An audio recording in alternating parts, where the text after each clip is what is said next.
Hey, welcome to another video with your friendly technician, Ed Kirkland. I'm Ed Kirkland with BAL RV Products, and today we're going to cover some cable replacements on the BAL Exact Slide. Today we're covering the exterior bottom cable replacement on the outside of the coach. And for that, any of your exterior cable replacements, the room needs to be at the halfway position. So first thing we're going to do is we're going to run that room till we're at that approximately that halfway position.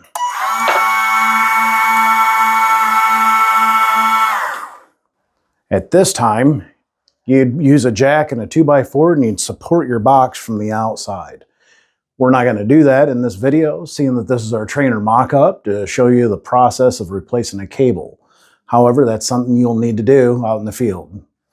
Your next step would be to come into the interior and remove your jam clamp. That is your covering and that exposes all your motor, your cables, and your chain on the interior of the jam.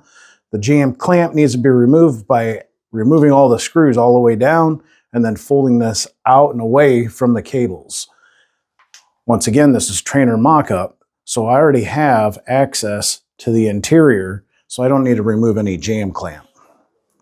Once you have the jam clamp removed from the interior completely and out of the way, that's going to expose the inner workings of our mechanism in the jam. Now I can go to the outside of the coach. And for this cable replacement, we're not going to use the nylon mesh that's included in the kit. It's much easier to just shove the cable straight in through without using the nylon mesh to pull it through. So I'm going to go ahead and cut this cable, even with all the tension on it, and get it out of the way. We'll just say that it's bad, it's frayed or broke.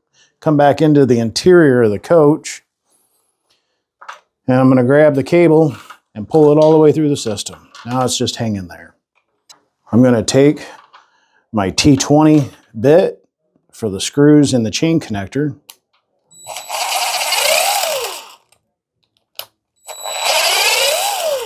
And I'm going to remove those.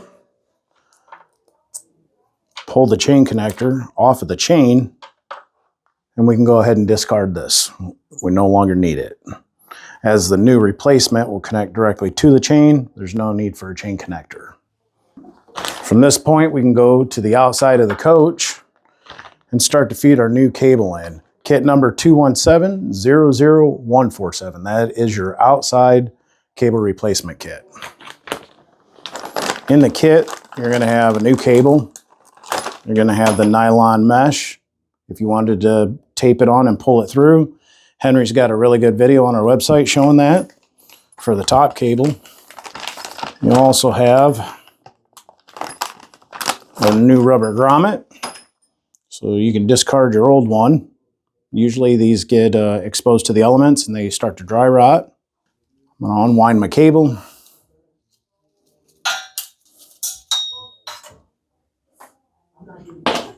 Run it through my bracket.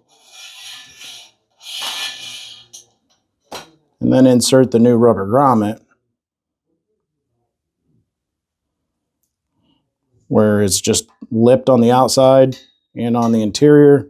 All that does is it stops the cable from coming back out of the standoff bracket. From there, I'm going to take the very end or soldered end of my cable. I'm going to make a couple of bends in it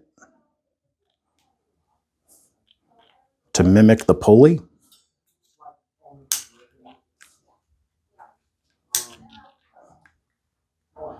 Get a nice little hook in there. It should come right back to you. I need to go in the upward manner on the pulleys, so I'm going to make sure that hook is pointed towards the top. Slide that through, catch my pulley, and apparently with a little luck, I'll get that to come through to the interior. Once you start to feed that cable through there, make sure that it's going through this little bag area, and it should follow its way up. It may be necessary for you to tape up a little piece of tape on the end to where the strands on the soldered end don't catch the bag material and prevent it from coming all the way through. So I added a little tape to the end there. That helps guide it right on through. Once that's through there, you can go to the interior and pull all your slack up out of that cable. Now that your slack is pulled up completely, always go to the outside, verify, and ensure that that slack is removed and the cable's tight, and that you're not hung up on T-molding or anything else on the outside of the coach. With all your slack pulled out of that cable, we're going to go ahead and grab our ferrule crimp.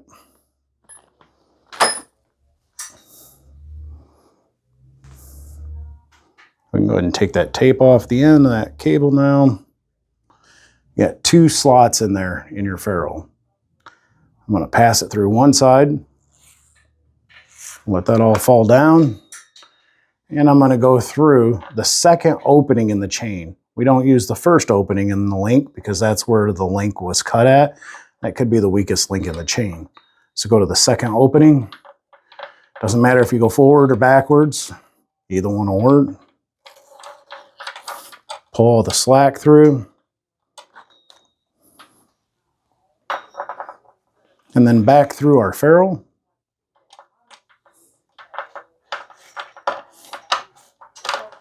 So once we've pulled that through the cable through the other side of the ferrule, we're going to pull all of our slack out, and we're going to bring this up, and we're going to leave ourselves a little bit of a loop, 1/2 inch to 1 inch in diameter, and we're going to stop it right there. From here, I'm going to take my vice grips. I'm only going to hold this ferrule in place by going on the back side of it and clamping down on this extra cable I'm going to eventually cut off. Don't clamp onto your new cable. You don't want to destroy that or cause any damage. Now that's going to hold everything in place for me. All my slack is drawn out. Now I need to go to the exterior of the coach on the outside, remove my rubber grommet, slide my cable back out of the standoff, and then go back into the interior. With the cable disconnected on the outside, that allows us to bring some slack back in on that cable to where it gives us some room to go ahead and place our 3 crimps on our ferrule. As always, our cables are have a threshold of 2,000 pounds, and in order for us to put the new cable replacement back at those specifications, we need to have 3 crimps with a 5/32 crimp on our ferrule. One on each outside edge, and then one eventually in the center, so 3 crimps. So I'm going to line that up. I want to put 1 crimp on one outside edge. Now I can remove my vice grips. Nothing's going to move from that point. And be mindful that you are crimping the ferrule correctly. It's essentially pinching the 2 cables side to side together. Other outside edge. Now I have that balled up center. I'm going to do 1 more crimp right in the dead center of this.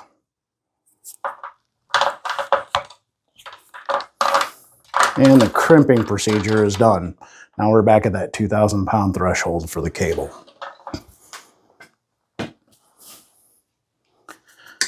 From this point, I'm going to take the excess cable and come up as close as I can without nicking the other cable. I'm going to cut that excess off. Ensure that you're cutting the right one. You don't want to have to repeat this process again. And just so you don't get holes poked in your finger while you're working on it or somebody else working on it at a later date, go ahead and wrap some electrical tape up around those strands and up around your ferrule. Now you're safe to maneuver in there without getting holes poked in your finger. Now we go back to the outside of the coach, pull our ball end out, and connect our cable. That may require you to take your vice grips, clamp onto the ball end, and then shove in on the rim a little bit to get it hooked back up. Don't forget your rubber grommet on the outside.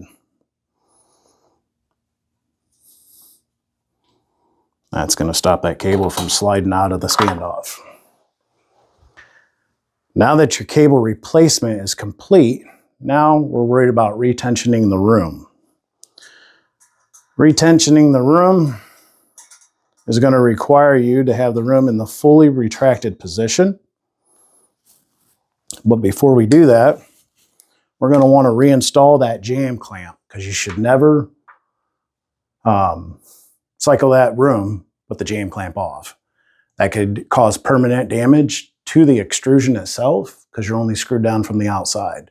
So once your jam clamp is fully connected and screwed down to the interior wall, at this point you can go ahead and remove your support from the outside that you had up underneath the box supporting it while doing the cable repair, and then run the room all the way in.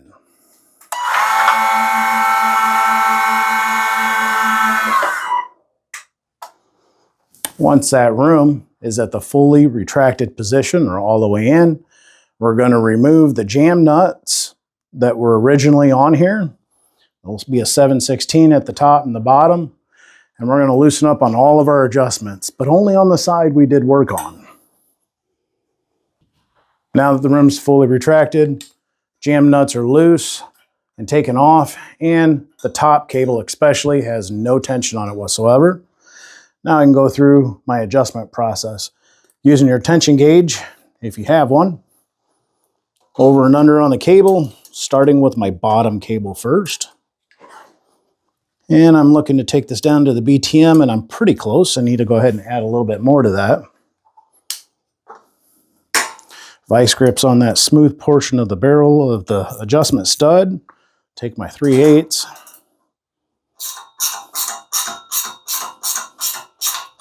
Get that up there to where it's lined up with the BTM on the tension gauge. Pull my gauge off. And now I will cycle that room 3 full cycles, just like I'm readjusting the entire room.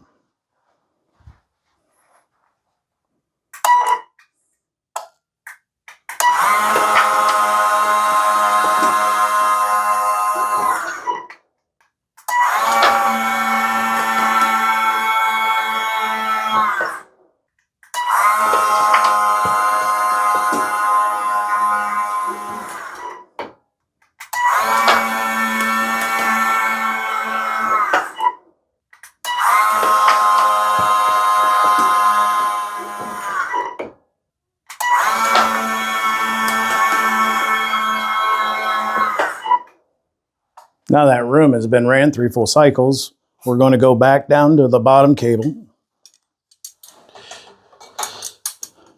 attach our tension gauge, and see if this dropped a little. It looks like we're right about where we were at, so nothing to worry about there. We don't need to add any more tension. Now we need to go to our top cable. You can spin a little bit of that slack out of there so the gauge stays on the cable. And now we're going to draw that up until our tension gauge comes down and meets that top indicator on the tension gauge.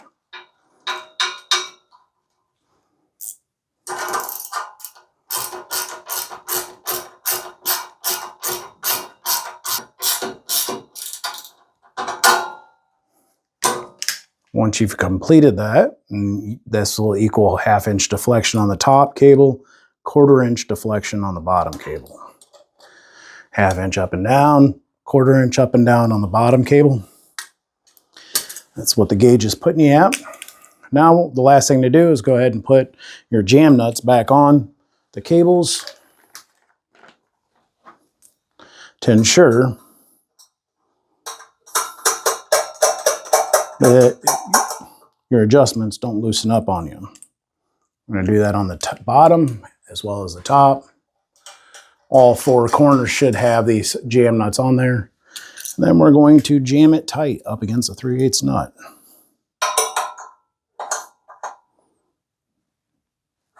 Nice and snug, doesn't come off with your fingers. All good to go. Same to the top. Lock down, double check it.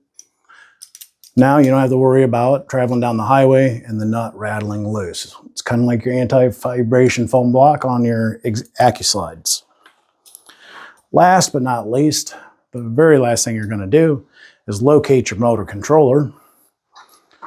And for this trainer mock-up, nice and easy, it's right here located at the top. We're going to go ahead and hold down on both red buttons for about 3 to 5 seconds. Green light shows up, then a red light starts to flash. As soon as it starts to flash, let up. And now operate that slide. 3 or 4 cycles, let it begin to learn from a sealed position. Anytime we reset that control box, that room does need to be in a fully retracted or fully extended position, nothing in between.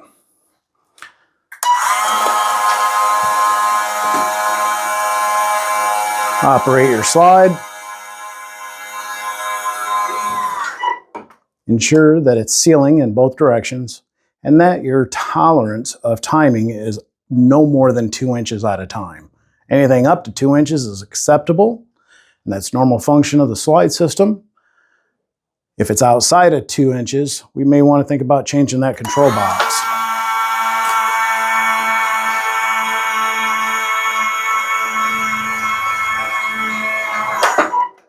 And we are maintaining both directions within that 2 inches, and we're sealing on the in and out.